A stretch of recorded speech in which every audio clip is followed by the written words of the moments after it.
तो दोस्तों मैं आप लोगों को बताने वाला हूँ एक टॉपिक के बारे में जो कि है गैप फिलिंग। और गैप फिलिंग के भी क्वेश्चन आप लोगों के एग्जाम के अंदर आने वाले हैं। तो क्या क्वेश्चंस आएंगे और क्वेश्चंस को कैसे करना है वो मैं इस वीडियो के अंदर बताऊंगा। तो मेक श्योर आप पूरी की पूरी वीडियो को जरूर देखें। देखो, सबसे पहले आप बात समझो कि गैप फिलिंग होता क्या है। गैप फिलिंग होता है कि जैसे हमें कोई भी एक सेंटेंस है जो कि गिवन है, कोई भी एक सेंटेंस हमें गिवन है और उस सेंटेंस में सेंटेंस का कोई भी पार्ट मिसिंग हो सकता है। जैसे सेंटेंस का बेसिक स्ट्रक्चर क्या होता है, subject plus helping verb plus verb plus object, ये स्ट्रक्चर होता है। अब इस सब्जेक्ट में सब्जेक्ट क्या होता है, या तो कोई नाउन या कोई प्रोनाउन। नाउन मतलब place, person, thing, animal. Pronoun मतलब वो वर्ड जो नाउन के प्लेस पे यूज हो रहा है, जैसे he, she, it, I, we, you, they, है ना। और सेम ऑब्जेक्ट के साथ भी है। ऑब्जेक्ट भी क्या होता है, ऑब्जेक्ट भी या तो नाउन होगा या फिर प्रोनाउन होगा, है ना। और हेल्पिंग वर्ब हमारा टेंस के अकॉर्डिंग आएगा, या तो हेल्पिंग वर्ब हमारा प्रेजेंट के बेसिस पे आएगा या फिर हेल्पिंग वर्ब हमारा पास्ट के बेसिस पे आएगा। अब जो हेल्पिंग वर्ब आ रही होगी उस हेल्पिंग वर्ब के हिसाब से हमारी वर्ब आएगी। मतलब जैसे इजएमआर आ रहा है तो इजएमआर के साथ आईएनजी वाली वर्ब आती है, या पैसिव वॉइस में वर्ब की थर्ड फॉर्म आती है। फिर ये वर्ब और ऑब्जेक्ट जो है, इस वर्ब और ऑब्जेक्ट के बीच में हमारा क्या आता है, प्रीपोजिशन, जो इन दोनों को आपस में कनेक्ट करता है ना। किसी पोजीशन को डिस्क्राइब करने के लिए यूज किया जाता है। तो वर्ब और ऑब्जेक्ट के बीच में वो आता है। और अगर हमारा ऑब्जेक्ट नाउन है या फिर हमारा सब्जेक्ट नाउन है, तो ये जो नाउन होता है, इस नाउन से पहले एक वर्ड आ सकता है जो कि एडजेक्टिव होता है, जिसको हम डिटर्मिनर कह सकते हैं या फिर हम क्वांटिफायर कह सकते हैं, जो क्वांटिटी को शो करता है। क्योंकि ये सारे के सारे वर्ड वो होते हैं जो किसी नाउन को क्वालिफाई करते हैं और नाउन की क्वालिटी को डिस्क्राइब करते हैं। अब ये सारी की सारी जो चीजें मैंने आपको बताई हैं, इन सभी चीजों के अंदर किस किस बेसिस पे गैप फिलिंग आता है। जैसे पहले नंबर पे अगर मैं बात करूं, तो गैप फिलिंग आता है बच्चों जहां पे हमारे को क्या करना होता है, जहां पे हमारे को वर्ब की गैप फिलिंग करनी होती है। मतलब आपको डैश दे देगा, ये जो वर्ब है ये मिसिंग होगा, फिर साइड में आपको ब्रैकेट में वर्ब भी दे देगा और कहेगा कि करेक्ट फॉर्म ऑफ वर्ब लगाओ। तो ये एक क्वेश्चन है। दूसरा ये होता है कि आपको हेल्पिंग वर्ब भी मिसिंग दे देगा और आपको बोलेगा हेल्पिंग वर्ब प्लेस करो इसमें, और नीचे चार ऑप्शन दे देगा कौन सी हेल्पिंग वर्ब आएगी, is, am, are, has, have, do, does, कौन सी आएगी। तो जो टेंस होगा सेंटेंस का उसके हिसाब से आपको हेल्पिंग वर्ब लगानी होगी। या फिर हो सकता है कि वो आपको गैप फिलिंग दे देगा प्रीपोजिशन की, जैसे वर्ब और ऑब्जेक्ट के बीच में प्रीपोजिशन नहीं आई, या दो ऑब्जेक्ट्स के बीच में भी प्रीपोजिशन आ सकती है तो वहां नहीं आई, और आपसे बोलेगा भाई यहाँ पे एप्रोप्रिएट प्रीपोजिशन लगाओ। या फिर हो सकता है आपको डिटर्मिनर एडजेक्टिव जो होते हैं उनको फिल करने के लिए दे देगा, जैसे ए एंड द हो गया, मैनी, मच, मोर, लेस, या फिर फ्यू, लिटिल, ये सारे वर्ड्स हो गए, ये दे देगा। या पांचवें नंबर पे ऐसा हो सकता है कि दो सेंटेंसेस के बीच में जो कंजंक्शन आती है, जो दो सेंटेंसेस को आपस में जोड़ती है, उसको लेके आपको गैप फिलिंग दे देगा। तो ये पांचों चीजों जो है उनमें से कोई भी चीज आ सकती है जब हम गैप फिलिंग की बात करते हैं। तो आपको पांचों चीजों के बारे में नॉलेज होनी चाहिए। सबसे पहले वर्ब के बारे में नॉलेज होनी चाहिए, तो मैं वो बता देता हूँ, फिर हेल्पिंग वर्ब पे बात करेंगे। देखो बच्चों, नहीं, पहले हेल्पिंग वर्ब की बात कर लेते हैं फिर वर्ब की बात करेंगे, दोनों कनेक्टेड है एक दूसरे से। जब हम हेल्पिंग वर्ब और वर्ब की बात करते हैं तो यहाँ पे बेसिकली हम बात किसकी कर रहे होते हैं, टेंस की। तो हमें ये पता होना चाहिए कि हमारा टेंस जो है वो दो पार्ट्स में मेजरली डिवाइड होता है, एक होता है प्रेजेंट और एक होता है पास्ट। तो प्रेजेंट टेंस में हमारी हेल्पिंग वर्ब्स क्या क्या आती हैं, जैसे डू, डज आता है, या इज, एम, आर आता है, या फिर हैज, हैव है। इसके अलावा हमारे पास हैज, हैव बीन है ना। और इसके अलावा मॉडल्स में हमारा कैन आ सकता है, मे आ सकता है प्रेजेंट में, शुड आ सकता है, और टू आ सकता है। ठीक है। इसके अलावा और क्या आ सकता है प्रेजेंट में हमारा, मस्ट आ सकता है, विल या शेल आ सकता है। विल या शेल फ्यूचर को इंडिकेट करता है, बट जब हम प्रेजेंट टेंस में फ्यूचर की बात कर रहे होते हैं तो विल या शेल का हम इस्तेमाल करते हैं। अब मान लो वहां पे जो हमारे को सेंटेंस गिवन है वो पास्ट का गिवन है, तो ऑब्वियस सी बात है पास्ट की हेल्पिंग वर्ब आनी चाहिए जो मैं पास्ट में लिखूंगा। अगर प्रेजेंट का सेंटेंस गिवन है तो ये प्रेजेंट की हेल्पिंग वर्ब आनी चाहिए। तो इतना तो आप कर सकते हो कि भाई अगर मुझे चार ऑप्शन नीचे गिवन है, ऊपर प्रेजेंट का सेंटेंस है, तो चार में से दो अगर पास्ट की हेल्पिंग वर्ब है तो वो दो एलिमिनेट हो गई, प्रेजेंट की दो बची, उसमें से मुझे देखना पड़ेगा कौन से टेंस के हिसाब से कौन सी हेल्पिंग वर्ब लगेगी, है ना। ऐसे ही जब हमारा पास्ट का टेंस होगा तो पास्ट के अंदर हमारा डू, डज नहीं आता, डिड आता है, इज, एम, आर नहीं आता, वॉज, वर आता है, हैज, हैव नहीं आता, हैड आता है, हैज, हैव बीन नहीं आता, हैड बीन आता है, कैन नहीं आता, कुड आता है, मे नहीं आता, माइट आता है ना। शुड नहीं आता, शुड हैव, अगर हम पास्ट में रिग्रेट पार्टिसिपल की बात करते हैं मॉडल मॉडल की। और टू का कोई कंडीशन यहाँ नहीं है। मस्ट नहीं आता, यहाँ पे मस्ट हैव आ सकता है। विल शैल नहीं आता, यहाँ पे विल की जगह वुड आ सकता है। समझ में आ गई बात। अब ये हो गई आपकी बात कि भाई कौन सी हेल्पिंग वर्ब कौन से टेंस में आती है। अब इसके साथ फॉर्म्स ऑफ वर्ब्स, जैसे हो सकता है कि भाई आपको वर्ब जो है वो फिल करने के लिए दे रखा हो, वर्ब पे डैश दे रखा हो, तो वर्ब की कौन सी फॉर्म आएगी ये किस बेसिस पे पता चलता है, हेल्पिंग वर्ब के हिसाब से हमें वर्ब लगानी होती है। जैसे अगर नॉर्मल हम टेंस की बात करते हैं, एक्टिव वॉइस की, एक्टिव वॉइस मतलब वो सेंटेंसेस जिसमें सब्जेक्ट जो होता है सेंटेंस का, जो व्यक्ति काम कर रहा होता है, वो सेंटेंस में आगे मेंशन होता है। जैसे मैंने बोला I am teaching you, I am teaching you में टीचिंग का काम मैं कर रहा हूँ आई, और वो सब्जेक्ट आगे गिवन है, तो ये नॉर्मल सेंटेंस है, इसीलिए यहाँ इज एम आर के साथ आईएनजी लग रहा है।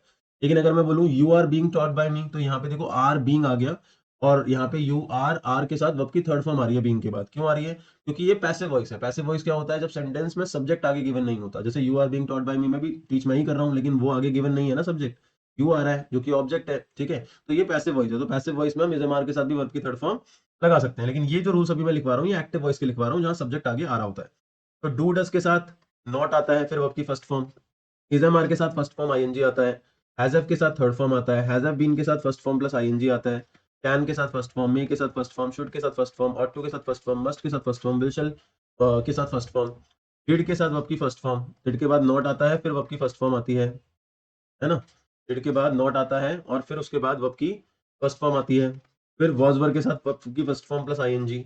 हैड के साथ थर्ड फॉर्म, हैड बीन के साथ first form plus ING, can could के साथ फर्स्ट फॉर्म दोनों के साथ, माइट के साथ फर्स्ट फॉर्म, शुड हैव के साथ वी3, मस्ट हैव के साथ वी3, वुड के साथ वर्ब की फर्स्ट फॉर्म आती है। और अगर वुड हैव आ जाए, वुड हैव आ जाए, तो वुड हैव के साथ वर्ब की थर्ड फॉर्म आती है।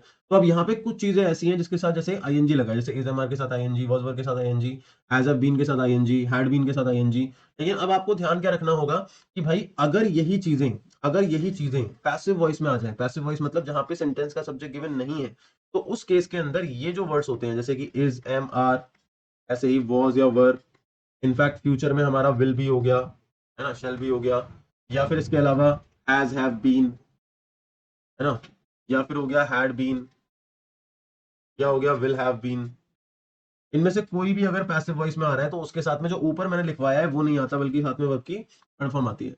ऐसे ही मॉडल्स के मैंने कुछ वर्ड्स ऊपर लिखवाए हैं, मैंने कुछ मॉडल्स के वर्ड लिखवाए हैं। तो अगर कभी भी किसी मॉडल के साथ बी आ जाता है तो भी हम वर्ब की थर्ड फॉर्म लगाते हैं। जैसे फॉर एग्जांपल कैन ना आ रहा हो, वहां पे कैन ना आके वहां पे कैन भी आ रहा हो, या शुड ना आ रहा हो, आपके सेंटेंस में शुड भी दे रखा हो, मस्ट ना आ रहा हो, मस्ट की जगह आपको मस्ट भी दे रखा हो, तो यहाँ पे हमेशा वर्ब की कौन सी फॉर्म आती है? थर्ड फॉर्म आती है। ऐसे ही मे भी हो सकता है वहां पे, है ना। मे बी के साथ वैसे तो हम वर्ब नहीं लगाते हैं, लेकिन अगर आ रही है बाई चांस तो लगा दो। माइट के साथ अगर बी आ रहा हो तो वहां पे भी हम वर्ब की थर्ड फॉर्म लगा सकते हैं, है ना। समझ में आ गई मेरी बात? और ऐसे ही अगर मान लो ये ना आ रहा हो, यहाँ पे मॉडल के साथ हैव आ रहा हो, जैसे मैंने कुछ कंडीशंस ऊपर लिखवाई कि भाई अगर शुड हैव आ गया तो थर्ड फॉर्म लगाओ, वुड हैव आ गया तो थर्ड फॉर्म लगाओ, कुड हैव आ गया थर्ड फॉर्म लगाओ, माइट हैव आ गया वर्ब की थर्ड फॉर्म लगाओ। और अगर मॉडल के साथ हैव आ रहा है और साथ में बीन आ रहा है तो भी हम वर्ब की थर्ड फॉर्म ही लगाते हैं, जैसे could have been done, should have been done, might have been done. समझ में आ गई बात? ऐसे ही कुछ चीजें और हैं जो आप लोगों को रूल्स पता होने चाहिए। जैसे टू के साथ वर्ब की फर्स्ट फॉर्म आती है हमेशा, तो अगर कहीं सेंटेंस में टू दे रखा है और बाद में बोला गया है वर्ब की करेक्ट फॉर्म लगाओ तो फर्स्ट फॉर्म आएगी। ऐसे ही फॉर आ रहा है, फॉर के साथ वर्ब की फर्स्ट फॉर्म प्लस आईएनजी आएगा। तो ये सारे रूल्स जो मैंने आप लोगों को लिखवाए हैं ये हमारे टेंस के रूल्स हैं हेल्पिंग वर्ब और वर्ब गैप फिलिंग में करने के लिए। अब यहाँ पे देखो ध्यान क्या रखना है कि जैसे प्रेजेंट में आपको पता है डू डज आता है, ठीक है, आपने डू डज लगाया, लेकिन डू आएगा या डज वो भी पता होना चाहिए कि भाई डू सिंगुलर के साथ नेमी शीट सिंगुलर के साथ आता है, डज सॉरी डज सिंगुलर नेमी शीट सिंगुलर के साथ आता है, और do I we you they plural के साथ आता है। ऐसे इज नेमी शीट सिंगुलर के साथ आता है, एम आई के साथ आता है, आर वी यू दे और प्लूरल सब्जेक्ट्स के साथ आता है, हैज नेमी शीट सिंगुलर के साथ आता है, have I we you they plural के साथ आता है। सेम फिर ये सारे हो गए, शेल आई और वी के साथ आता है, विल नेमी शीट और इन सब के साथ आता है ना। तो ये चीजें आपको पता होनी चाहिए, क्योंकि कई बार गैप फिलिंग इसको लेके नहीं आती कि कौन सी हेल्पिंग वर्ब लगेगी। प्रेजेंट का है, प्रेजेंट की दे रखी है, दैट इज ओके, बट आपको उसमें से भी चूज करना पड़ेगा कि सब्जेक्ट के हिसाब से कौन सी लगनी चाहिए, है ना। इसके अलावा प्रीपोजिशन की गलती आती है। मान लो अगर प्रीपोजिशन के ऊपर बात आ जाए, प्रीपोजिशन पे आ जाए, तो मैं कुछ बेसिक प्रीपोजिशन आप लोगों को बता देता हूँ जो आप लोगों को पता होनी चाहिए। वैसे तो बहुत सारी चीजें होती हैं इसमें, लेकिन मैं कुछ बेसिक बातें बता देता हूँ। जैसे अगर हम किसी प्लेस की बात कर रहे हैं, तो कोई बड़ी प्लेस है, अगर कोई बिग प्लेस है तो वहां पे इन आएगा। जैसे दिल्ली के साथ आप एट नहीं लगाओगे, दिल्ली के साथ आप इन लगाओगे। लेकिन उसी जगह अगर आप किसी स्पेसिफिक प्लेस की बात कर रहे हो, जैसे बस स्टैंड पे होने की बात कर रहे हो, तो वहां पे आप इन नहीं लगा सकते, आप एट लगाओगे। आप घर पे रहने की बात कर रहे हो तो एट आएगा, स्कूल में होने की बात कर रहे हो एट आएगा, ट्यूशन में होने की बात कर रहे हो एट आएगा, है ना। ये समझ आया? ऐसे ही अगर टाइम की बात करें तो इन किसके साथ आता है? जब हम किसी मंथ की बात कर रहे होते हैं या हम ईयर की बात कर रहे होते हैं, जैसे इन जनवरी, इन फरवरी, इन 1994, है ना। और ऑन कब लगाते हैं? जब हम किसी डे की बात कर रहे होते हैं, डेट की बात कर रहे होते हैं, किसी फेस्टिवल की बात कर रहे होते हैं, जैसे on Monday, on Tuesday, on 10th October, on Gandhi Jayanti, on Diwali. इसी जगह पे अगर हम बात करते हैं, क्या नाम है आपके, इन हो गया, ऑन हो गया, एट। तो एट किसके लिए आता है? स्पेसिफिक टाइम के लिए आता है। किसके लिए आता है? स्पेसिफिक टाइम के लिए आता है, जैसे एट 5 PM, एट 6 PM, ठीक है। टू किसके लिए आता है? डिस्टेंस के लिए। जब आप एक जगह से दूसरी जगह जा रहे हो, I am going to Delhi, तो गोइंग के बाद हमेशा टू का इस्तेमाल किया जाता है।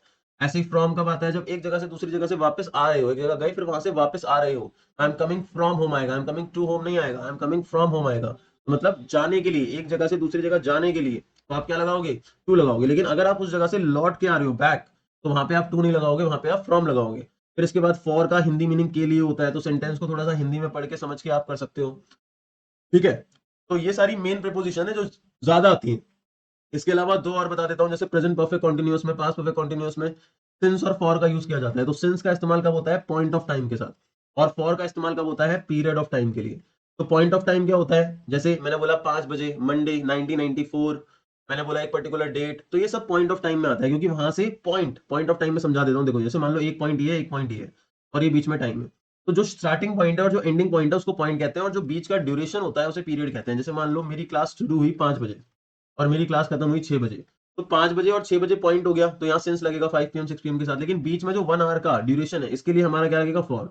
ऐसे ही किसी भी एग्जाम्पल को ले सकते हो, मंडे से लेकर सैटरडे तक 6 दिन है, तो Monday point of time, Saturday point of time, बीच में 6 डेज हो गया ना, तो 6 डेज क्या होगा आपका? Duration of time. It mean वहां पे फॉर लगना चाहिए। समझ में आ गई बात? ऐसे ही डिटर्मिनर के ऊपर बेस्ड क्वेश्चन आ सकते हैं। डिटर्मिनर में क्वेश्चन किस किस चीज को लेके आ सकते हैं मेनली? जैसे मैनी मच हो गया, तो मैनी और मच इन दोनों का इस्तेमाल किसके लिए किया जा सकता है? बहुत के लिए, जब हमारे पास किसी चीज की क्वांटिटी बहुत है। लेकिन मैनी का इस्तेमाल हम कब करते हैं? जब कोई नाउन काउंटेबल होता है और प्लूरल होता है। जैसे मैंने बोला आई हैव मेनी फ्रेंड्स, तो वहां फ्रेंड का प्लूरल हो सकता है।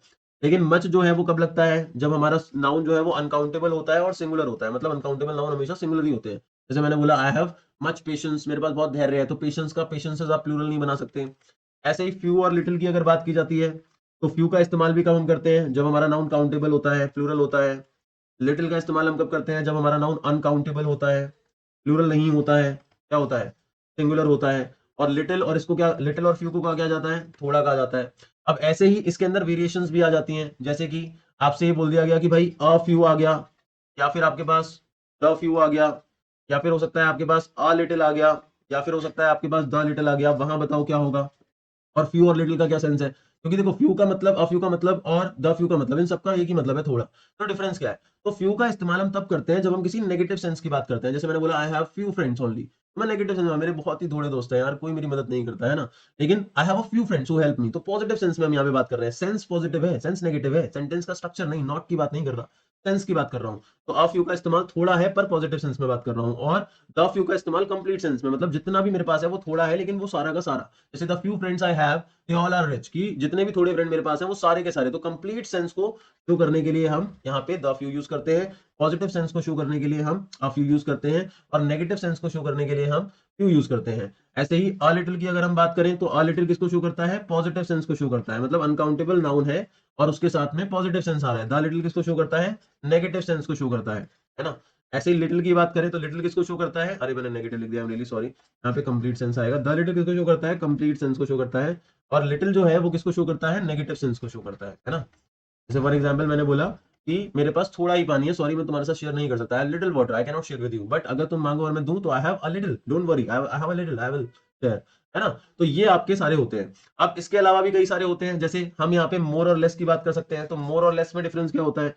मोर का मतलब होता है ज्यादा, लेस का मतलब होता है कम, लेकिन ये दोनों के दोनों तब यूज किए जाते हैं जब हम किसी चीज के कंपैरिजन की बात कर रहे होते हैं, अदरवाइज ये यूज नहीं किए जाते। फिर हमारा अगला टॉपिक आ गया कंजंक्शन। इसमें और भी होते हैं, जैसे ए एंड द है, तो आई होप आपको ए एंड द आता होगा, कि ए का इस्तेमाल हमारा कॉन्सोनेंट साउंड के साथ, एन के साथ एन का इस्तेमाल हमारा वावल साउंड, जो स्वर के साउंड होते हैं, आ ई ए, इन सब के साथ होता है। द का इस्तेमाल किसी स्पेसिफिक चीज के साथ होता है, या कोई भी यूनिवर्सल चीज है उसके साथ होता है, या जो चीज दुनिया में अकेली है उसके साथ होता है। द का अपना खुद का एक फैन बेस है ना, तो वो आपको पता होगा। ठीक है, ये तो बहुत बेसिक टॉपिक है। अगर लेकिन फिर भी किसी को ये पूरा का पूरा करना होगा, तो आप यहाँ पे मुझे एक बार कमेंट सेक्शन में मेंशन कर सकते हो, मैं उसका भी पूरा का पूरा कॉन्सेप्ट तुम लोगों को समझा दूंगा। कंजंक्शन में जैसे हु हो गया, विच हो गया, तो हु और विच डब्ल्यू एच फैमिली वर्ड्स भी होते हैं, लेकिन ये कंजंक्शन की तरह भी यूज होते हैं, जो दो सेंटेंसेस के बीच में यूज होते हैं। इसमें हु का इस्तेमाल हम कब करते हैं? जब हम किसी लिविंग पर्सन की बात करते हैं, किसी व्यक्ति की बात करते हैं। उसी जगह पे अगर हम विच की बात कर रहे हैं, तो विच का इस्तेमाल हम कब करते हैं? जब हम किसी नॉन लिविंग थिंग की बात कर रहे हैं। जैसे मैंने बोला the pen you have which is in your hand, मतलब जो पेन तुम्हारे पास है, जो तुम्हारे हाथ में है। ठीक है, the pen which you have में भी विच आ गया, देखो यहाँ पे। ठीक है, इसका मतलब मैं पेन की बात कर रहा हूँ तो which. The friends who are here, my friends who are here, मेरे दोस्त जो यहाँ पे हैं, तो मैं फ्रेंड्स की बात कर रहा हूँ तो वहां पे हु आ गया, है ना। तो ये हु और विच कम से कम आप कंजंक्शन वाले पार्ट में कर लो। इन सबका फंक्शन अगर आप लोगों को पता होगा, और थोड़ी सी गैप फिलिंग की प्रैक्टिस अगर आप लोगों ने कर ली, मुझे लगता है कि गैप फिलिंग गलत होगी ही नहीं, क्योंकि वहां ज्यादातर केसेस में मल्टीपल चॉइस क्वेश्चन बच्चों आते हैं। सामने आपके एक्सरसाइज है, और ये एक्सरसाइज जो सामने है ये बेसिकली रिपोर्टेड स्पीच की एक्सरसाइज है। ये जो एक्सरसाइज है ये रिपोर्टेड स्पीच की एक्सरसाइज है। और मैंने ऑलरेडी रिपोर्टेड स्पीच के जो रूल्स हैं वो आपको पहले ही कराए थे, बताया था कि रिपोर्टेड स्पीच किस तरीके से सॉल्व की जाती है। तो मैं साथ के साथ थोड़ा बहुत कॉन्सेप्ट भी क्लियर करूंगा और डिस्कस भी करूंगा।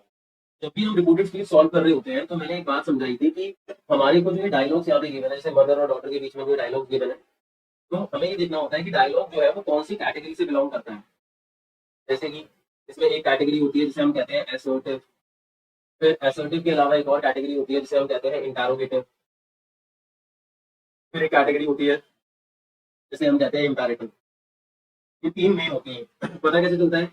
असर्टिव वाली कैटेगरी में ये स्ट्रक्चर फॉलो होता है, subject plus helping verb plus verb plus object. Interrogative वाली कैटेगरी में क्वेश्चन मार्क आता है, और इंपेरेटिव वाली कैटेगरी में पहले वर्ब आती है और वर्ब के बाद ऑब्जेक्ट आता है। ये हमारे को ध्यान रखना है। जैसे कि आप ये पहला वाला डायलॉग देखो जो मदर का है। मदर ने कहा है कि why are you looking so worried, कि तुम इतने वरीड क्यों लग रहे हो। डॉटर ने कहा है माय एग्जाम्स आर अप्रोचिंग। तो ये फर्स्ट वाला जो है ऑब्वियसली इंटरोगेटिव है। सेकंड वाले को देखेंगे तो ये असर्टिव है। तीसरा देखेंगे तो ये भी इंटरोगेटिव है। चौथा देखेंगे तो ये है नेक्स्ट मंथ। तो इसमें कुछ ज्यादा डायलॉग वायलॉग दिया नहीं है हमारे को। इसके बाद हमारे को तीन डैश दे रखे हैं यहाँ पे, एक ए दे रखा है, एक बी दे रखा है, सी दे रखा है। तो हमें क्या करना होता है रिपोर्टेड स्पीच में, ये जो कॉन्वर्सेशन चल रही है इसके जो डायलॉग्स हैं इनको हमारे को यहाँ रिपोर्टेड स्पीच में पैराग्राफ में फिल करना होता है। और मैंने इसका मीनिंग भी समझाया था कि रिपोर्टेड स्पीच का मकसद क्या होता है। रिपोर्टेड स्पीच का मतलब होता है कि जब दो लोगों के बीच में डायलॉग कन्वर्सेशन हो रही है, तो अगर हम उसी डायलॉग कन्वर्सेशन को किसी थर्ड पर्सन को रिपोर्ट करते हैं और बताते हैं कि किसने किससे क्या बोला, मदर ने डॉक्टर से क्या बोला, डॉक्टर ने क्या रिप्लाई किया, तो उसमें हम रिपोर्टेड स्पीच फॉर्मेट में उसको लिख सकते हैं। तो सबसे पहले हम देखते हैं ये असर्टिव वाला जो सेंटेंस है इसकी category. I am ready for that. ठीक है, मैं एक बार समझाता हूँ, ध्यान से देखना। मैंने ये समझाया था पहले भी एक बार कि जब भी हम असर्टिव वाले सेंटेंस की बात कर रहे होते हैं, तो असर्टिव कैटेगरी के अंदर हमारा सेंटेंस का फॉर्मेट क्या होता है? असर्टिव में सेंटेंस का फॉर्मेट होता है subject plus helping verb plus object, या फिर subject plus verb plus object. तो हमें क्या करना होता है, हमें जो डायलॉग है उस डायलॉग को चेंज करना होता है किसमें? रिपोर्टेड स्पीच के अंदर। ध्यान से समझना, डायलॉग को हमें चेंज करना होता है रिपोर्टेड स्पीच में। तो जब हम डायलॉग को रिपोर्टेड स्पीच में चेंज करेंगे तो सबसे पहले आता है हमारा rule number one. Rule number one क्या होता है कि हम स्ट्रक्चर जो होता है उसका उस पर ध्यान देंगे कि स्ट्रक्चर क्या सेंटेंस का चेंज होगा। तो हमें पहले स्ट्रक्चर को समझना पड़ेगा। डायलॉग का स्ट्रक्चर क्या होता है? Subject plus helping verb plus object ये, या फिर subject plus verb plus object ये, या फिर अगर वर्ब आ नहीं रही है तो subject plus helping verb plus object ये स्ट्रक्चर डायलॉग का होता है। जब इसे रिपोर्टेड में चेंज करेंगे तो कोई भी चेंज नहीं आता, सेम रहता है स्ट्रक्चर पूरा का पूरा सेम। अगर ये पहला वाला है तो ये हो जाएगा, दूसरा वाला है ये वाला तो सेम यही रहेगा सब्जेक्ट वर्ब ऑब्जेक्ट, अगर तीसरा वाला है जिसमें वर्ब नहीं आ रही तो भी यही रहेगा सेम। तो तुमने ये देखा कहीं ना कहीं कि डायलॉग का जो स्ट्रक्चर होता है वो रिपोर्टेड स्पीच के अंदर सेम रहता है, कोई डिफरेंस नहीं है। बस डिफरेंस किस चीज का होता है कि जब हम डायलॉग को चेंज करते हैं रिपोर्टेड स्पीच में तो हमें कुछ चीजों को चेंज करना होता है। जैसे ये हेल्पिंग वर्ब जो आ रही होगी, इस हेल्पिंग वर्ब को हम चेंज कर देंगे, या फिर इसमें जो वर्ब आ रही होगी इसको हम चेंज कर देंगे, सब्जेक्ट में जो प्रोनाउन आ रहा होगा उसको चेंज कर देंगे। ये चीजें चेंज होती है। रही बात स्ट्रक्चर की, तो structure remain same. Assertive category की बात कर रहा हूँ यहाँ पे मैं, स्ट्रक्चर रिमेन्स सेम। ठीक है, अब एक बार देखो यहाँ पे ध्यान से। अब आता है हमारा rule number two. Rule number two हमारा क्या होता है? दैट इज अबाउट प्रोनाउन, कि अगर हमारा डायलॉग में, बोलो, अभी मैं दिखा दूंगा तुम्हारे को, तुम कर लेना। हाँ, स्ट्रक्चर सेम रहेगा असर्टिव का। ठीक है, क्लियर? अब रूल नंबर टू देखो। रूल नंबर टू है प्रोनाउन का रूल। अगर हम प्रोनाउन की बात करते हैं तो प्रोनाउन के अंदर ध्यान रखना कि जब भी डायलॉग में हमारा कोई भी प्रोनाउन आ रहा होगा तो हमें उसे चेंज करना पड़ता है रिपोर्टेड स्पीच के अंदर। अब प्रोनाउन में क्या चेंज होता है वो सबसे ज्यादा इंपॉर्टेंट चीज है कि अगर हमारा प्रोनाउन आ रहा है जैसे कि आई या यू या फिर बी, ठीक है, तो जैसा कि मैंने बताया, अगर हम प्रोनाउन की बात करते हैं और हमारे डायलॉग में कोई भी प्रोनाउन आ रहा है इनमें से, जैसे आई यू या वी आ रहा है, तो रिपोर्टेड स्पीच में उसे किसमें चेंज कर देते हैं? हम चेंज कर देते हैं उसे ही, शी या फिर दे में। ये जो आई और यू यहाँ पे लिखा हुआ है इसको तो हम ही या शी में चेंज करते हैं, लेकिन जो यहाँ पे वी लिखा हुआ है इस वी को हम चेंज करते हैं किसके अंदर? दे के अंदर। ठीक है, तो इसके बाद आता है अगला पॉइंट कि अगर हमारे डायलॉग में प्रोनाउन आ रहा है मी, यू या अस, तो इसको हम चेंज करते हैं हिम, हर या फिर देम के अंदर। क्या कर रहे हैं आप? जब डायलॉग को रिपोर्टेड स्पीच में चेंज किया जा रहा है तो ये चेंजेस होंगे। अब आप सोचोगे यहाँ तो यू को हम ही या शी में कर रहे हैं, यहाँ यू को हम हिम या हर में क्यों कर रहे हैं? क्योंकि ये वाला जो यू है ये सब्जेक्ट कैटेगरी का यू है, और ये वाला जो यू है ये ऑब्जेक्ट कैटेगरी का यू है नाउन में। फिर ऐसे ही एक और आता है आई, योर या आर। इसको जब हम चेंज करेंगे तो किसमें चेंज करते हैं? हिज, हर या फिर देयर में। इसके बाद आता है आपका माई सेल्फ, योर सेल्फ या फिर आर सेल्फ। तो इसको हम चेंज करते हैं हिमसेल्फ, हर सेल्फ या फिर देम सेल्फ। इसमें समझ में आ गई बात? तो ये सारे के सारे चेंजेस जो यहाँ पे लिखे गए हैं, ये किसके चेंजेस है? डायलॉग के चेंजेस है, रिपोर्टेड स्पीच में कन्वर्ट करते हुए जब हम प्रोनाउन को चेंज कर रहे हैं। सबसे पहला रूल स्ट्रक्चर का, कोई चेंज नहीं होगा। दूसरा रूल प्रोनाउन का, ये तो मैंने सामने चेंजेस लिखे हैं, ये सारे के सारे रूल। यहाँ तक क्लियर हो गया? हाँ, ये सब चेंज होगा। ठीक है, मैं अभी क्वेश्चन सॉल्व कराऊंगा, इसीलिए मैं थोड़ा बैकग्राउंड में समझा रहा हूँ। तीसरा था हमारा रूल नंबर 3। तो रूल नंबर 3 था हमारा चेंज ऑफ टेंस। इसका मतलब अगर हमारा कोई भी टेंस आ रहा होगा तो उस टेंस को हमारे को चेंज करना होगा।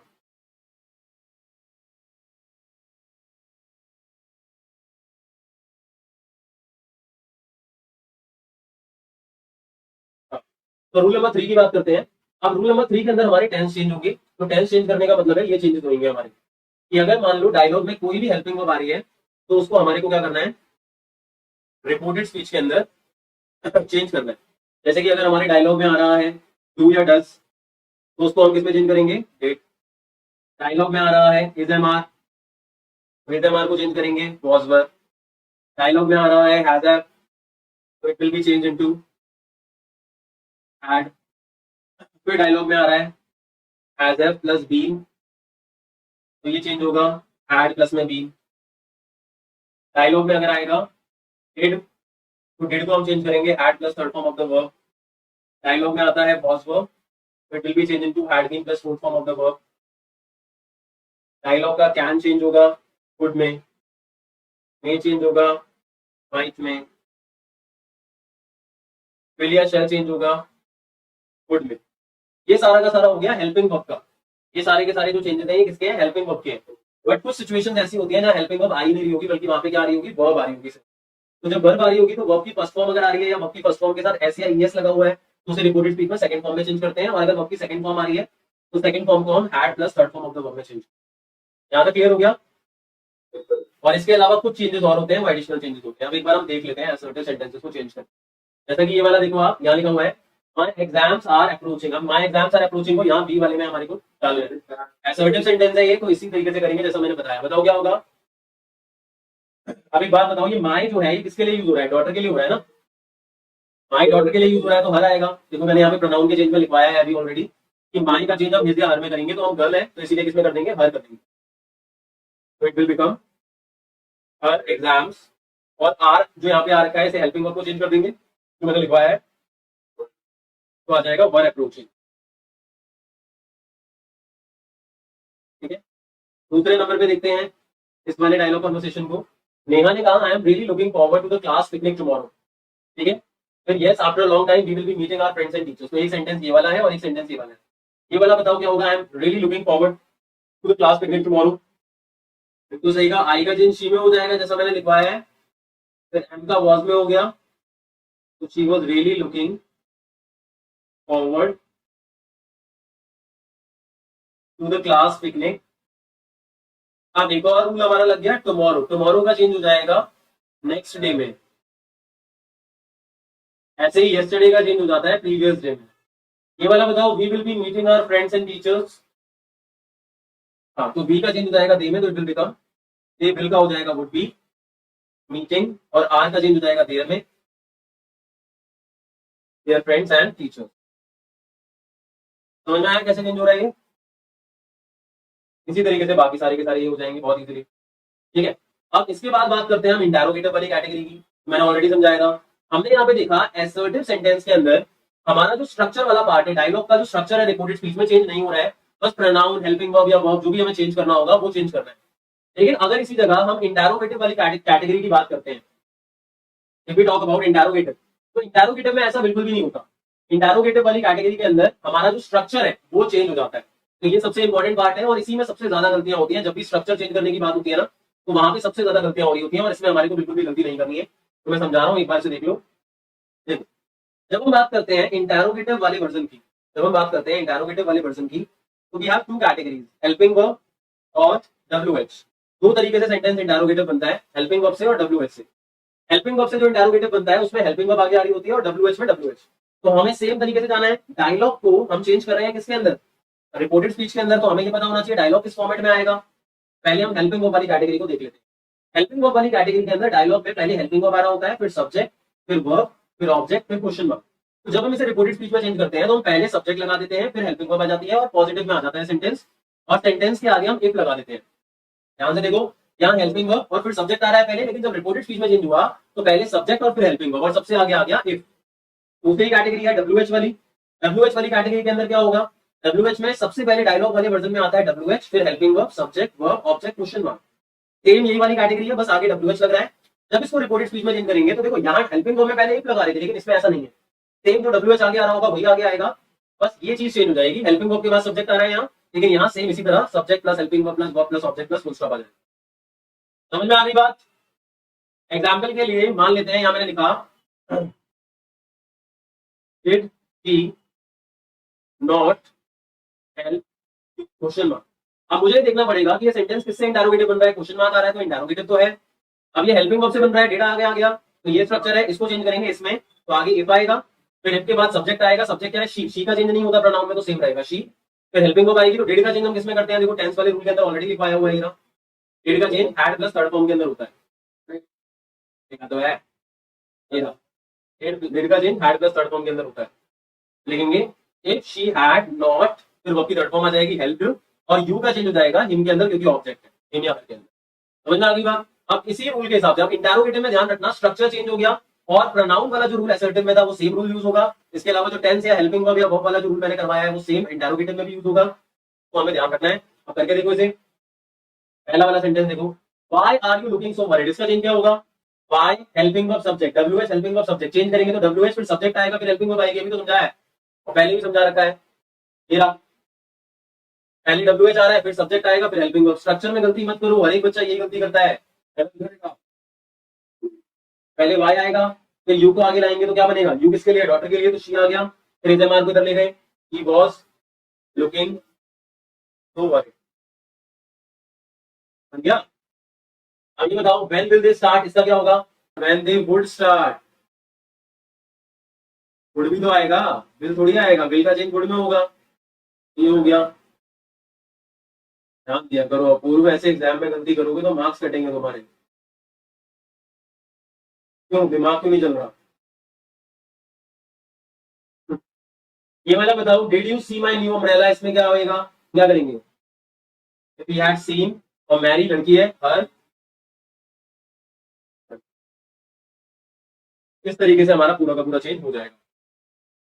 और लास्ट कैटेगरी जो मैंने बताई थी वो बताई थी तुम्हारे को इंपैरेटिव सेंटेंस के बारे में, वो भी समझा देता हूँ लास्ट, फिर उसका एक एग्जांपल देख लेते हैं, बाकी सारी एक्सरसाइज तुम खुद ही करोगे। इंपैरेटिव में मैंने बताया था कि जब डायलॉग आ रहा होगा तो पहले वर्ब आती है और वर्ब के बाद ऑब्जेक्ट आ रहा होता है, या फिर अगर नेगेटिव है तो पहले डू नॉट आ रहा होता है, फिर वर्ब की फर्स्ट फॉर्म आती है और फिर ऑब्जेक्ट आता है, और फिर उसको हम चेंज कर देते हैं किसके अंदर, रिपोर्टेड स्पीच के अंदर, इसमें चेंज कर देते हैं।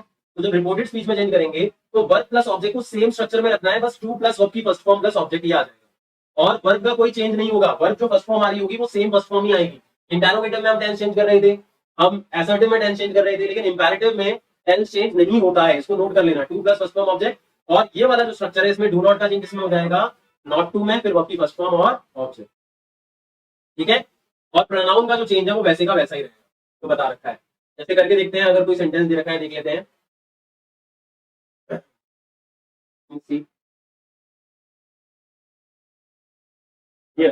यस कम इन, ठीक है, यस कम इन दे रखा है, तो हेडमास्टर डायरेक्टली आ जाएगा, इसमें दे रखा है already, the headmaster asked him, फिर आ जाएगा टू कम इन, क्योंकि वर्ब की फर्स्ट फॉर्म और ऑब्जेक्ट तो ऑलरेडी दे रखा है, यहाँ पे हमने टू लगा दिया, यहाँ पे इंपैरेटिव में। इंपैरेटिव पता कैसे चला, देखो वर्ब की फर्स्ट फॉर्म पहले आ रही है ना, तो मतलब ये वाला स्ट्रक्चर यहाँ पे फॉलो हो रहा है, जब हम चेंज करेंगे तो हमने सेम का सेम, देखो यहाँ पे लिखा ही हुआ है, ऑलरेडी दे रखा है गिवन है, ठीक है। एडिटिंग का मतलब है कि हमें एक पैराग्राफ के अंदर एक पर्टिकुलर सेंटेंस को एडिट करना है जिसमें कोई ना कोई एरर है, इट मींस कोई ना कोई गलती है। जैसा कि क्वेश्चन में लिखा है, क्वेश्चन है the following passage has not been edited, there is one error in each line, write the error and its correction. इसका मतलब ये पैराग्राफ हमारे को जो यहाँ पे गिवन है, वैसे पैसेज बोला गया लेकिन स्टिल ये एक पैराग्राफ ही है, तो ये पैराग्राफ हमारे को जो गिवन है इसमें हर एक लाइन में एक वर्ड एज एन एरर दिया गया है, इट मीन्स इसमें कोई ना कोई गलती है, और हमारा काम क्या है कि हमें इसे एडिट करना है। एडिट करने का मतलब ये हुआ कि हमारे को उस गलती को फाइंड आउट करना है, और गलती को फाइंड आउट करने के बाद हमें उसे रेक्टिफाई करना है, मतलब उसे हमें करेक्ट करना है। तो जैसा कि आप देख सकते हो नीचे यहाँ पे हमारे ब्लैंक्स हैं, इनकरेक्ट और करेक्ट। इनकरेक्ट का मतलब है कि यहाँ पे 1 2 3 4 5 इन 5 लाइंस के अंदर जो 5 गलतियां हैं हमें इनकरेक्ट में यहाँ पे लिखनी होगी। मतलब सबसे पहली जो गलती है, मान लीजिए यहाँ पे गिवन है हैव, मतलब यहाँ पे हैव अगर नहीं आएगा तो मैंने इनकरेक्ट में हैव लिख दिया। अब जो करेक्ट है वो यहाँ पे गिवन है हैड, मतलब हैव नहीं आएगा यहाँ पे, यहाँ हैव की जगह क्या आएगा, हैड आएगा। तो पहले हमने इनकरेक्ट लिखा और इनकरेक्ट लिखने के बाद उसके सामने हमने क्या करा, करेक्ट लिखा।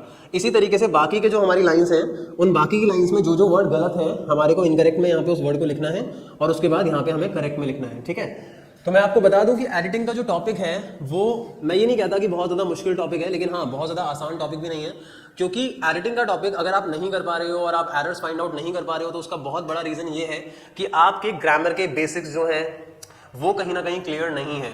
और आप एडिटिंग तभी कर सकते हो जब आपको ग्रामर की नॉलेज हो। अगर आपको ग्रामर की नॉलेज नहीं है तो आप सिर्फ तुक्का ही लगाओगे और तुक्का हमेशा ठीक नहीं होता। तो अगर आप इस टॉपिक को समझना चाहते हैं तो इस वीडियो को जरूर देखें, और इस वीडियो को मैं डिवाइड करूंगा डिफरेंट पार्ट्स में, और डिफरेंट पार्ट्स में मैं डिफरेंट चीजें बताऊंगा। तो आप हर एक पार्ट को जरूर देखें और उसको मिस ना करें। तो सबसे पहले मैंने आपको भी बताया क्वेश्चन के बारे में कि हमारा क्वेश्चन कैसे राइज होगा। क्वेश्चन में हमारे को एक पैराग्राफ गिवन है और उस पर्टिकुलर पैराग्राफ के सामने हमारे को ब्लैंक्स गिवन है, जिनमें इनकरेक्ट के ब्लैंक्स में हमें इनकरेक्ट वर्ड लिखने हैं हर एक लाइन से, और करेक्ट में हमें उस इनकरेक्ट के सामने उसकी जगह रिप्लेस करके जो करेक्ट वर्ड आएगा हमारे को वो लिखना है। आगे बढ़ते हैं। सो गाइस, अब हम बात करने वाले हैं उन स्टेप्स के बारे में जिन स्टेप्स को हमारे को फॉलो करना है इस पैसेज को एडिट करते हुए। तो वो स्टेप्स क्या होंगे आप देख सकते हैं बोर्ड पर।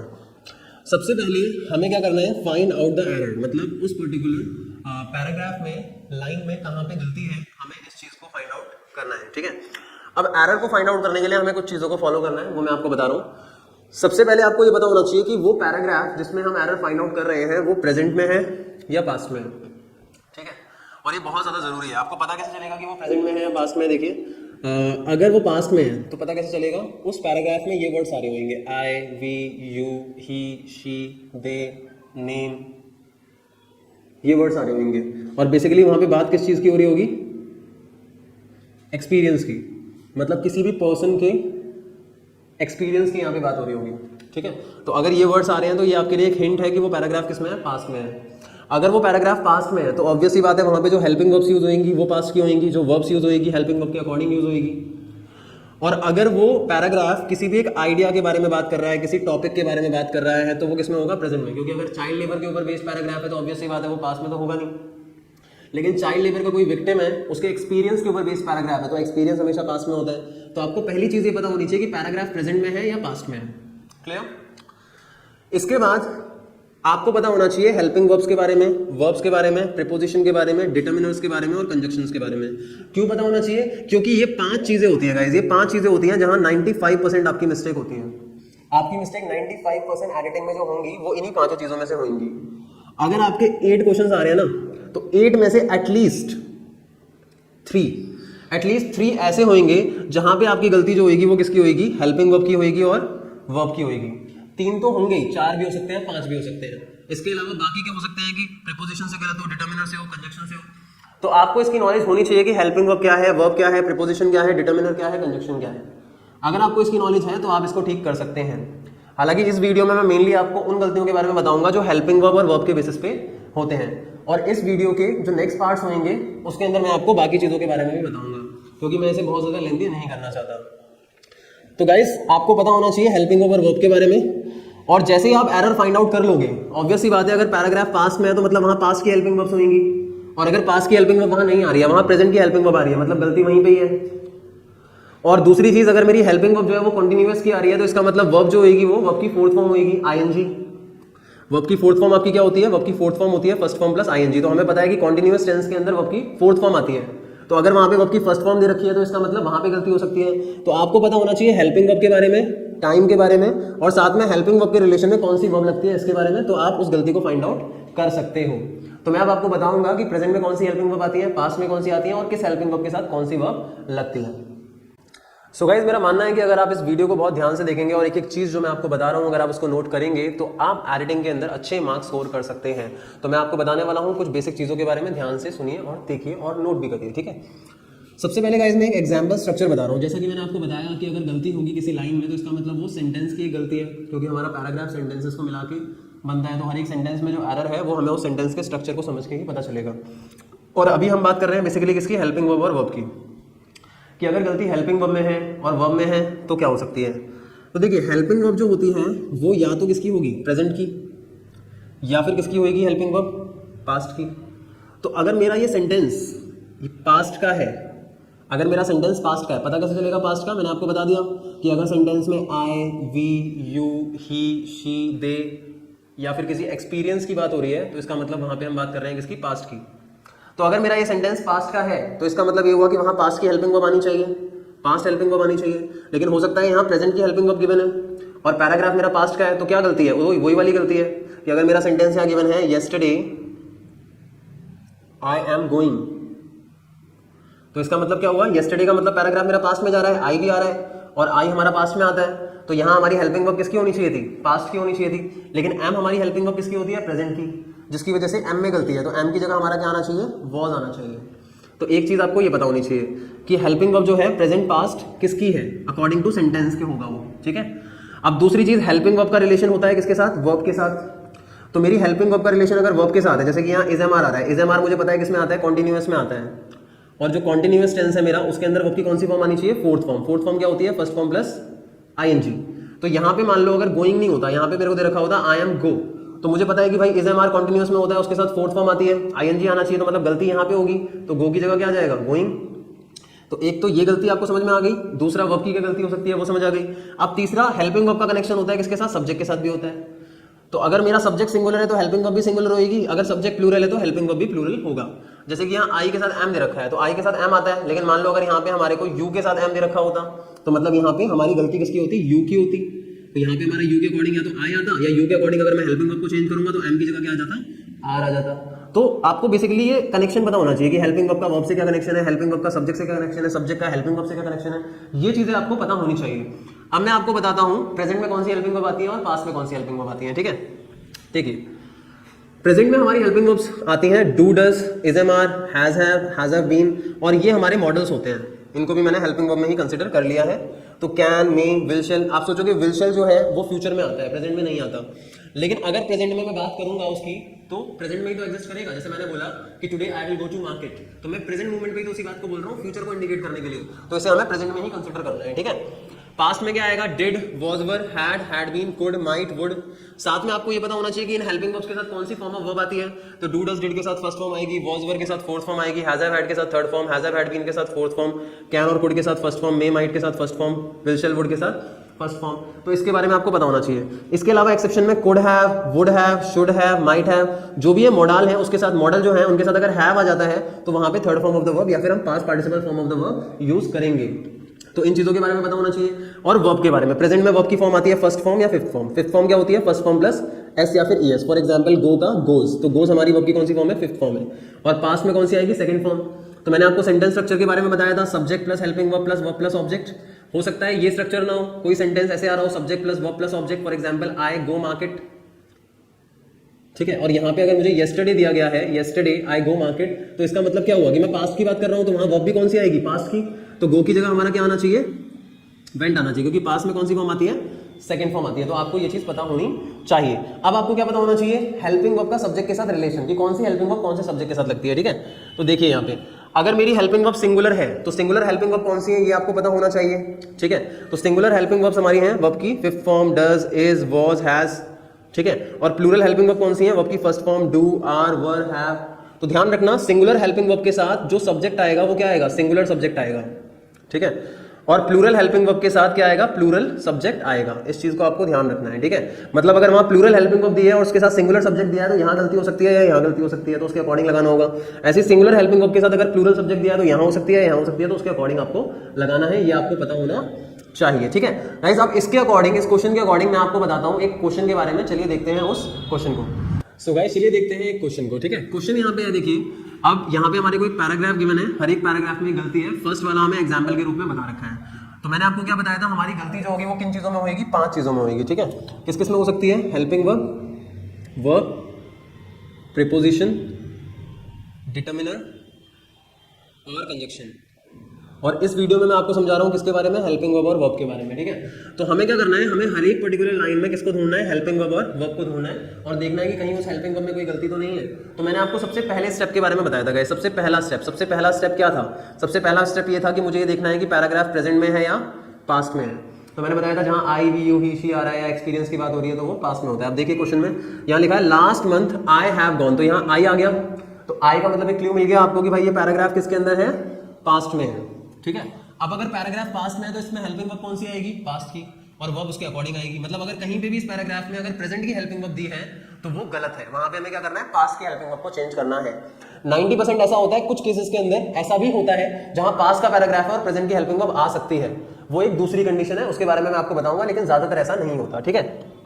तो देखिए last month, even last month जो है वो भी हमें क्लू दे रहा है कि हम पास्ट की बात कर रहे हैं। तो यहाँ पे हमारी हेल्पिंग वर्ब देखेंगे, सबसे पहले हम किस चीज को देखेंगे, सबसे पहले हम देखेंगे हेल्पिंग वर्ब को और फिर हम देखेंगे किसको, वर्ब को। तो हेल्पिंग वर्ब में अगर मेरी गलती मुझे मिल गई तो वर्ब देखने की जरूरत ही नहीं है, ठीक है। तो हेल्पिंग वर्ब देखिए यहाँ क्या दे रखी है, हैव, ठीक है। हैव प्रेजेंट में आती है, पैराग्राफ पास्ट में, तो बहुत ही बड़ी नाइंसाफी है। तो हमें करना क्या है, हमें इसे चेंज करना है। तो आप देखिए मैं यहाँ पे बात करता हूँ वर्ब की, आपके सामने आइए मेरे साथ। तो यहाँ पे हैव आ रहा है, प्रेजेंट में आ रहा है हैव, और पास्ट में क्या आता है, हैड। तो हैव की जगह हमारा क्या आ जाएगा, हैड। तो गलती यहाँ पे देखिए, हैव की जगह हमें दे रखा है हैड, हमें ये क्वेश्चन में ऑलरेडी गिवन है। अब दूसरा देखिए, दूसरा है where I went to my family. तो क्या यहाँ पे कोई भी हेल्पिंग वर्ब आ रही है, जितनी भी हेल्पिंग वर्ब मैंने आपको बताई है उसमें से कोई हेल्पिंग वर्ब आ रही है, नहीं आ रही यहाँ पे, ठीक है। अब यहाँ पे वेंट हमारी वर्ब आ रही है, सबसे पहले हम देखते हैं हेल्पिंग वर्ब, फिर देखते हैं वर्ब। हेल्पिंग वर्ब आ रही नहीं है, मतलब वहां गलती नहीं हो सकती। अब वर्ब आ रही है, वर्ब की कौन सी फॉर्म आ रही है यहाँ पे, सेकंड फॉर्म। तो सेकंड फॉर्म का मतलब क्या हुआ कि ये पास्ट में आ रही है, तो मतलब ये भी ठीक है, तो दोनों में तो कोई गलती नहीं है। इसका मतलब गलती किसमें होगी, या तो प्रीपोजिशन में या डिटरमिनर में, कंजक्शन में, लेकिन हम उसकी बात अभी नहीं कर रहे हैं। लेकिन स्टिल मैं आपको बता देता हूँ यहाँ गलती क्या है, where I went to my family नहीं, where I went with my family. तो टू की जगह हमारा क्या आना चाहिए, विद। तो ये हमारा यहाँ पे गलती है, और ये गलती किस चीज की है गाइस, प्रीपोजिशन की गलती है, ठीक है। मतलब आपको हर एक सेंटेंस को करते हुए उन पांचों चीजों को फॉलो करना है। सबसे पहले आपको हेल्पिंग वर्ब देखनी है, फिर वर्ब देखनी है, फिर प्रीपोजिशन, डिटरमिनर, कंजक्शन। पांचों में गलती नहीं होगी तो शायद किसी दूसरी चीज में हो सकती है, लेकिन 95% इन्हीं में से गलती होगी, ठीक है। अब तीसरा सेंटेंस देखिए, and we were enjoy a lot there, ठीक है। यहाँ पे हेल्पिंग वर्ब देखिए आ रही है वर, ठीक है। तो वर हमारी पास्ट में आती है, कोई दिक्कत नहीं है, पास्ट पैराग्राफ है। इवन वर का जो रिलेशन है वी के साथ उसको हमने देख लिया, तो वी हमारा प्लूरल सब्जेक्ट है और वर हमारी प्लूरल हेल्पिंग वर्ब है, तो दोनों का रिलेशन ठीक है, तो मतलब ये भी ठीक है, ये भी ठीक है। अब मैं इसका रिलेशन देखूंगा वर्ब के साथ, हेल्पिंग वर्ब का रिलेशन वर्ब के साथ देखूंगा, तो मेरी ये वर जो है वो पास्ट कॉन्टिन्यूअस में आता है। और मैंने आपको बताया था, आप एक और बार देखिए यहाँ पे इज एम आर और वॉज वर के साथ वर्ब की कौन सी फॉर्म आती है गाइस, वर्ब की फोर्थ फॉर्म आती है, और फोर्थ फॉर्म क्या होती है, फर्स्ट फॉर्म प्लस आईएनजी। इसका मतलब वहां गलती क्या हो सकती है, गलती हो सकती है एंजॉय में। यहाँ एंजॉय नहीं आएगा, बल्कि एंजॉय की जगह क्या आएगा, एंजॉइंग आएगा, एंजॉय की जगह यहाँ पे एंजॉइंग आएगा, ठीक है। अगला देखिए, माय मदर वर, यहाँ पे भी वर आ रहा है। अब वर का रिलेशन माय मदर के साथ है, माय मदर क्या है, सिंगुलर है, singular subject, my mother singular है, लेकिन वर हमारी प्लूरल हेल्पिंग वर्ब है। ये वर क्या है, हमारी प्लूरल हेल्पिंग वर्ब है, तो रिलेशन गलत हो गया। तो माय मदर के साथ क्या आना चाहिए, मैं मदर्स तो नहीं लिख सकता, माय मदर्स वर, तो मदर के साथ यहाँ वाज आना चाहिए, मतलब वर की जगह यहाँ क्या आएगा, वाज आएगा। अब लास्ट की मैं बात करता हूँ, लास्ट में देखिए हेल्पिंग वर्ब क्या आ रही है, हैड यहाँ पे। अब हैड जो है वो पास्ट में आता है, तो ठीक है, कोई दिक्कत नहीं है। हैड का रिलेशन शी के साथ है तो भी कोई दिक्कत नहीं है, क्योंकि रिलेशन हम तभी देखते हैं जब दो हेल्पिंग वर्ब की कंफ्यूजन होती है। लेकिन यहाँ पे देखिए हैड वाली कंडीशन में सिर्फ हमारे को एक हेल्पिंग वर्ब गिवन है। जब वॉज और वर दोनों गिवन है तो मैं देखूंगा भाई कौन से सब्जेक्ट के साथ वॉज आता है, कौन से के साथ वर आता है, लेकिन यहाँ तो सिर्फ एक ही है, क्लियर।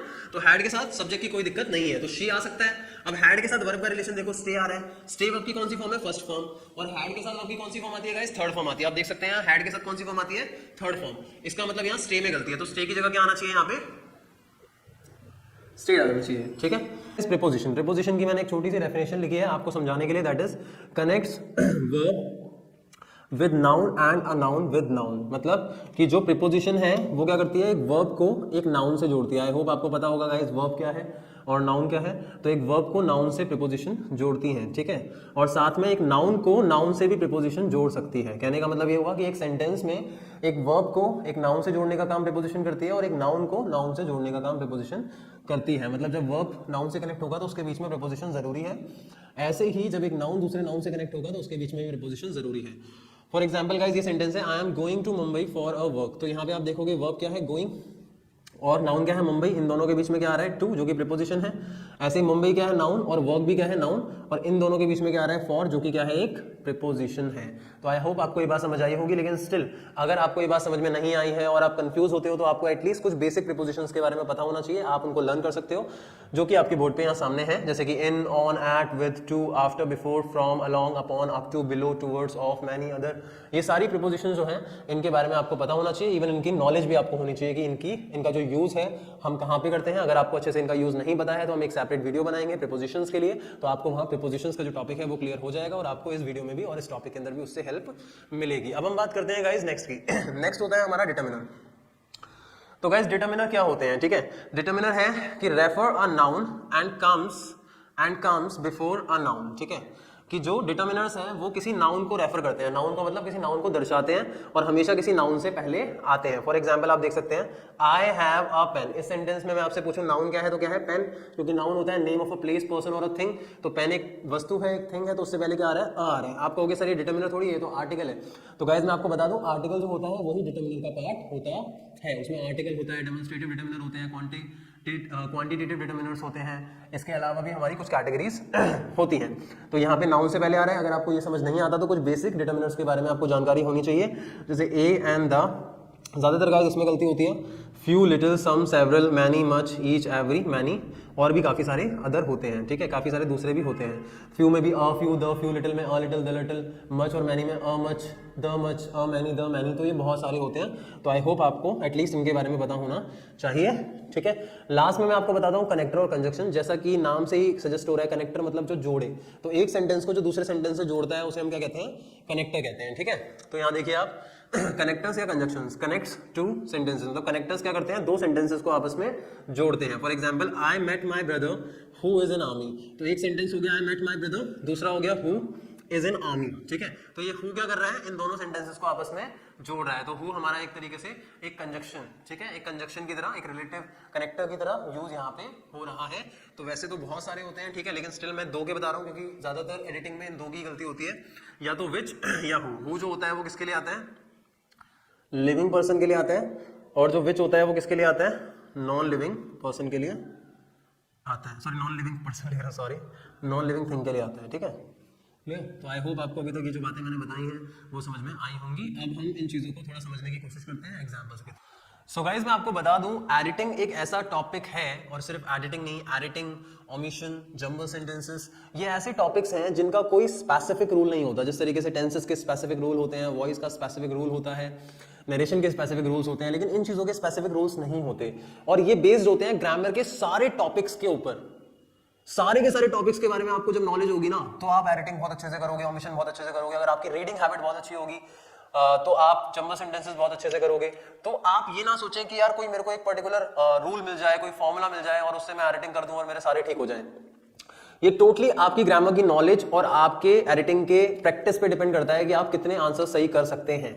मेरी कोशिश प्रोबेबली ये है कि मैं आपको प्रोबेबल वे बताऊं कि आप किस तरीके से ठीक कर सकते हो, लेकिन मैं श्योरिटी नहीं दूंगा कि भाई वीडियो देखने के बाद आप सारे ही आंसर ठीक कर दो। क्यों? क्योंकि हम लिमिटेड तरीके से वीडियोस के अंदर पढ़ रहे हैं, ठीक है। तो अगर आपको प्रीपोजिशन की, डिटर्मिनर की, हेल्पिंग वर्ब की, कंजक्शन की, सबकी अच्छे से नॉलेज है तो मैं गारंटी दे सकता हूं कि आपसे कभी कोई गलती नहीं होगी। और अगर आपसे गलतियां हो रही हैं इसका मतलब आपको इन टॉपिक की थॉरो और एक बहुत डीप नॉलेज नहीं है, ठीक है। तो मैं आपको जो भी बताने वाला हूं वो वीडियो सीरीज में बताने वाला हूं धीरे धीरे करके। तो ये वीडियो नंबर 2 है, हो सकता है आने वाले टाइम में मैं वीडियो नंबर 3 बनाऊं, 4 बनाऊं, 5 बनाऊं। तो जैसे जैसे मैं वीडियोस बनाऊंगा मैं आगे आपको और चीजों के बारे में क्लैरिटी देते जाऊंगा और शायद आप धीरे धीरे परफेक्ट हो जाओगे, ठीक है। और हाँ, एक और अपील है, अगर आपको ये वीडियो पसंद आएगी जैसे जैसे मैं पढ़ाऊंगा तो आप प्लीज जो लाइक का बटन है वो जरूर पुश कर दें और जो सब्सक्राइब का बटन है नीचे की तरफ वो भी जरूर पुश कर दें, ठीक है। अब स्टार्ट करते हैं गाइज। अगर आपने वीडियो नंबर 1 देख ली है तो आपको समझ में आ गया होगा कि सबसे पहले हमारे को जो गलतियां फाइंड आउट करनी है वो किसकी है, या तो हेल्पिंग वर्ब की या फिर वर्ब की। तो क्या स्टेप हमारे को फॉलो करने हैं वो देखते हैं गाइज। सबसे पहले गाइज स्टेप 1 हमारा ये होता है कि हमें ये टाइम देखना है कि हमारा जो पैराग्राफ है जिसे हम एडिट कर रहे हैं, जिसकी हम एडिटिंग कर रहे हैं, वो पैराग्राफ किस में है, प्रेजेंट में है या पास्ट में है। तो मैंने उस वीडियो में बताया है, मैंने 90 to 95% पॉसिबिलिटी बताई है कि अगर पैराग्राफ में I, we, you, he, she, they, it, name ये सब आ रहा है और वहां पे किसकी बात हो रही है, किसी एक्सपीरियंस की बात हो रही है, तो वो पैराग्राफ किस में होगा, पास्ट में। लेकिन अगर वो पैराग्राफ किसी टॉपिक पे बेस्ड है, किसी आइडिया पे बेस्ड है, इसका मतलब वो पैराग्राफ किस में होगा, प्रेजेंट में। तो स्टेप 1 आपका ये है, आपको पता होना चाहिए पैराग्राफ प्रेजेंट में है या पास्ट में है। तो एक बार देखते हैं इस पैराग्राफ की तरफ। देखिए ये पैराग्राफ है, इसमें हमें एडिटिंग करनी है। क्वेश्चन गिवन होता है कि भाई एडिट करना है ये पैराग्राफ, ठीक है। तो हमें क्या करना होता है, पहले तो इनकरेक्ट वर्ड लिखना होता है कि भाई फर्स्ट सेंटेंस में यहाँ इनकरेक्ट क्या दे रखा है, तो इनकरेक्ट यहाँ लिख देंगे, फिर उसकी जगह करेक्ट क्या होगा वो उसके हम सामने लिख देंगे। ऐसा हमारे क्वेश्चन पेपर में गिवन होता है। तो सबसे पहली चीज क्या पता करनी है हमें, प्रेजेंट में है पास्ट में, ठीक है। अब देखिए सबसे पहली चीज यहाँ यस्टरडे आ रहा है, इससे भी पता चल रहा है पास्ट की बात हो रही है। या ये नहीं दिख रहा तो देखो आई आ रहा है, और मैंने क्या बताया, जब भी आई, वी, यू, ही, शी, दे ये सब आएगा तो वो पास्ट में होगा, क्योंकि यहाँ एक्सपीरियंस की बात हो रही है। तो यहाँ पे पास्ट में हमारा पैराग्राफ है। और ऑब्वियस सी बात है कि अगर हमारा पैराग्राफ पास्ट में है तो वहां हेल्पिंग वर्ब पास्ट की यूज होगी, अगर पैराग्राफ प्रेजेंट में है तो वहां हेल्पिंग वर्ब प्रेजेंट की यूज होगी। ये तो ऑब्वियस सी बात है, आपको पता ही होनी चाहिए, ठीक है। अब स्टेप 2 देखते हैं। स्टेप 2 क्या है? स्टेप 2 ये है कि एरर हमारा सबसे पहले हमें हेल्पिंग वर्ब में देखना है, फिर वर्ब में। अगर वर्ब में नहीं होगा तो प्रीपोजिशन देखनी है, उसके बाद नहीं होगा तो डिटरमिनर और कंजक्शन।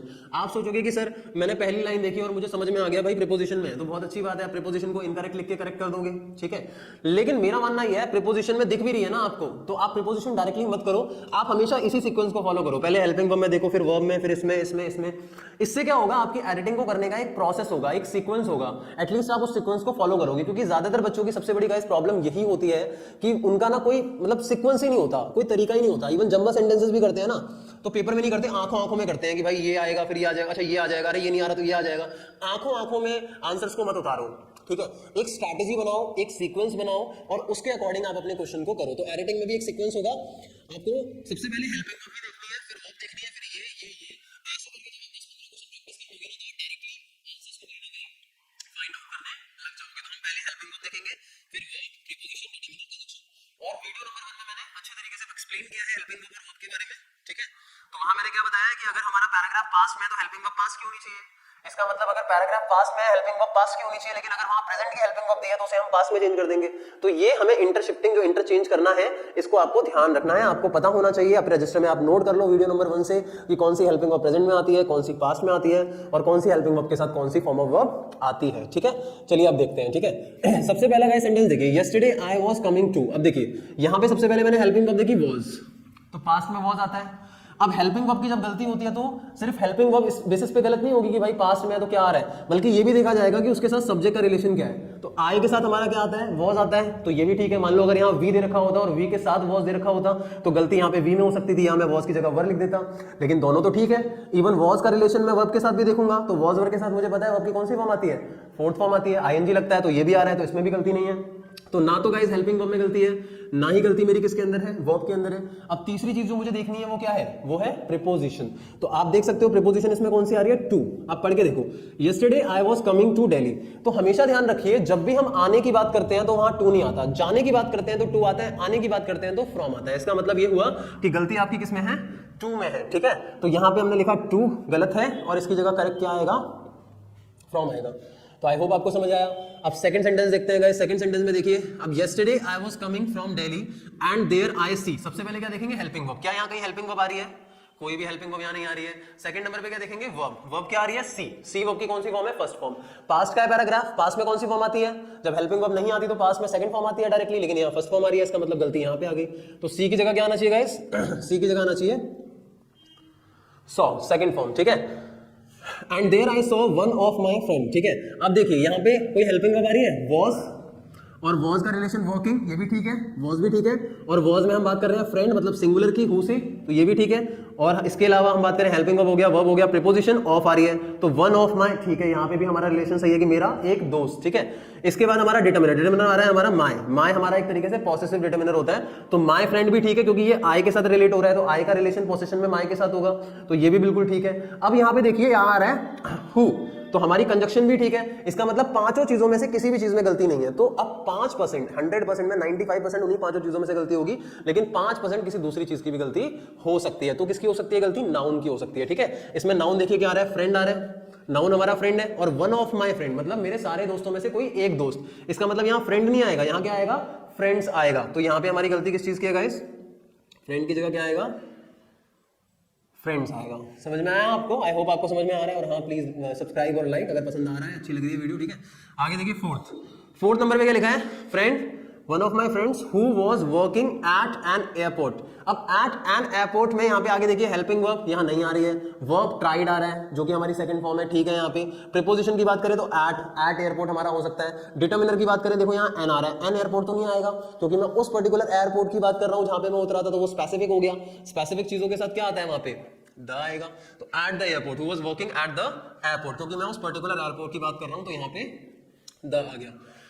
आई होप आपको समझ में आ रहा होगा जो भी मैं बता रहा हूं, ठीक है। आगे देखो, आई ट्राइड टू टॉक। अब मैंने आपको लास्ट वीडियो में बताया था टू के साथ कभी भी सेकंड फॉर्म नहीं आती है, टू के साथ कौन सी फॉर्म आती है, फर्स्ट फॉर्म आती है। तो ये गलती हो गई टॉक्ड की, तो यहाँ पे टॉक्ड की जगह क्या आएगा गाइस, टॉक आएगा। I try to talk to him but he did not prefer to talk of me. तो टॉक ऑफ मी नहीं आएगा क्योंकि ऑफ जो होता है वो एक नाउन का दूसरे नाउन के साथ रिलेशन ज्यादातर शो करता है। तो not prefer to talk to me आएगा या टू टॉक विद मी आएगा, ठीक है। तो ऑफ की जगह या तो टू आएगा या फिर विद आएगा। Talk to me, he frustrated, यहाँ वर्ब सेकंड फॉर्म है, ठीक है। ही फ्रस्ट्रेटेड मी और आई लेफ्ट द प्लेस, तो और नहीं आएगा, एंड आएगा यहाँ पे। तो और की जगह कंजक्शन में गलती हो गई एंड की। तो गाइस मैंने आपको बताया था 5 चीजों में गलती होती है main, helping verb, verb, determiner, preposition, conjunction, ठीक है। अब देखिए यहाँ पे हेल्पिंग वर्ब की कहीं गलती है, हेल्पिंग वर्ब की कहीं पे भी गलती नहीं है, ठीक है। वर्ब की गलती है, यहाँ पे वर्ब की गलती है, यहाँ पे भी वर्ब की गलती है, ठीक है। इसके बाद प्रीपोजिशन की गलती है, तो यहाँ पे प्रीपोजिशन की गलती है, यहाँ पे भी प्रीपोजिशन की गलती है। डिटर्मिनर की गलती है, हाँ डिटर्मिनर की यहाँ पे गलती है। कंजक्शन की गलती है, कंजक्शन की यहाँ पे गलती है। सिर्फ एक जगह पे नाउन की गलती है, सिर्फ यहाँ पे नाउन की गलती है, अदरवाइज सारी गलतियां किसमें है, हेल्पिंग वर्ब, वर्ब, डिटर्मिनर और कंजक्शन के अंदर है।